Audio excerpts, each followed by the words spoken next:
അർദ്ധരാത്രി 1:20 വണ്ടിയിലെത്തുന്ന തന്റെ അനുജനെ കൂട്ടിക്കൊണ്ടുവരുന്നതിനായി രാത്രി 12 മണിക്ക് ഒരാൾ ഓട്ടോ ബുക്ക് ചെയ്യുന്നു. ഏതാനും മണിക്കൂറുകൾക്ക് ശേഷം വീണ്ടും ഓട്ടോക്കാരനെ സമീപിച്ച് വണ്ടി നേരത്തെ എത്തുമെന്നും അതിനാൽ ഇപ്പോൾ തന്നെ പുറപ്പെടണമെന്നും ആവശ്യപ്പെടുന്നു. യാത്രക്കാരന്റെ ആവശ്യം കേട്ട ഓട്ടോക്കാരനാകട്ടെ അയാളെ ഓട്ടോയിൽ കയറ്റി യാത്ര ആരംഭിച്ചു.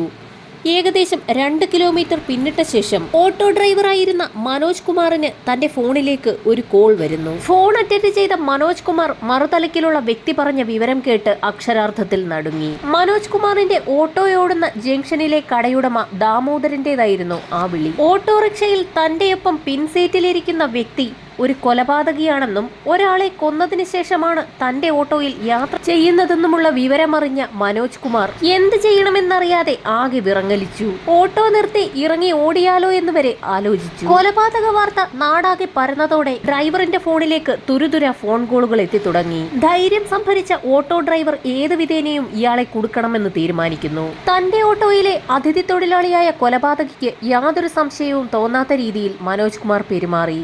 അയാളോട് കൂടുതൽ സംസാരിച്ചു.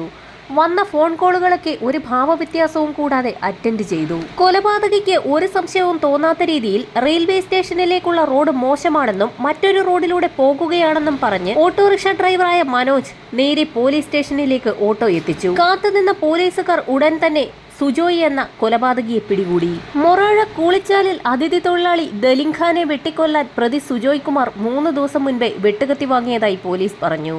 ജോലി സംബന്ധമായ പ്രശ്നങ്ങളെ ചൊല്ലി ഇരുവരും തമ്മിൽ ഏതാനും ദിവസങ്ങൾക്ക് മുൻപ് വാക്കേറ്റം നടന്നിരുന്നു. ഇത് പിന്നീട് കൊലപാതകത്തിൽ കലാശിച്ചു. കടന്നുകളയാൻ ഓട്ടോയിൽ കയറിയ പ്രതി എത്തിയത് പോലീസ് സ്റ്റേഷനിലുമാണ്. പ്രതിയെ അതിവിദഗ്ധമായി സ്റ്റേഷനിലെത്തിച്ച ഓട്ടോ ഡ്രൈവർ ആകട്ടെ ഹീറോയായി മാറി.